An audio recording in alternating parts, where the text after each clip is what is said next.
So, ito yung first vlog ko mga best, no, sa aking YouTube channel. Sana pakisupport na lang to. Dito nyo mapapanood ang daily life ng isang natay, kung tawagin. Nanay na tatay pa. Pasok mo. 9:30. Anong oras na? Alas 8 na. Bumangon ka na dyan. Para wag kang magpapalate ganun. Para maaga kang pumasok. Opo, kuya, lagi pumapasok. O, di ba? Tapos wag ka magpupuyat para pagpasok mo sa school, hindi ka inaantok ganun. Ano mo yung lesson na binibigay ng teacher mo, ha? So, yun mga best. So, bali ngayon, day off natin. So, bali ang natin pagka day off is same pa rin, gising pa rin tayo ng maaga, ganun. Tapos, kasi marami tayong gagawin. Katulad niyan, maglalaba tayo. So, mga best, bali, ito yung mga uniform natin pag pumapasok. Kulay puti. Yan, binabad natin yan para pumuti. So, bali, lingguhan tayo maglaba mga best. Tuwing Miyerkules kasi day off natin.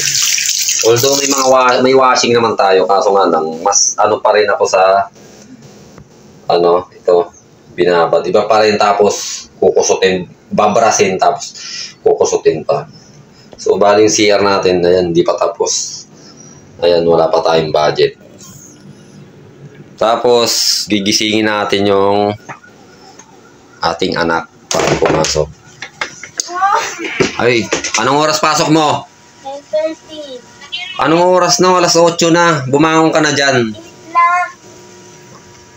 Para wag kang magpapalate ganun. Para maaga kang pumasok. Opo, kuya, lagi pumapasok. O, di ba?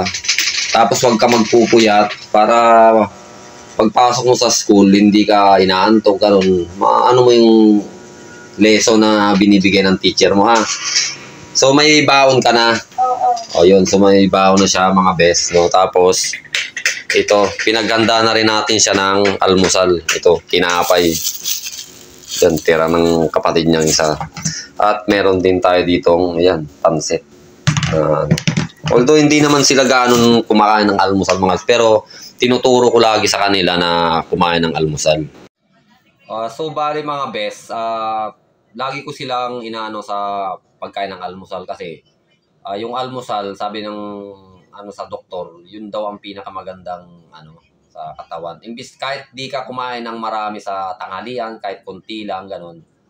Basta marami kang kain sa almusal. Kasi yung katawan natin galing pahinga yan, magdamag tayo natulog ganun. So bali, nakapahinga siya at siyempre yung kinain natin ng gabi na digest na yun.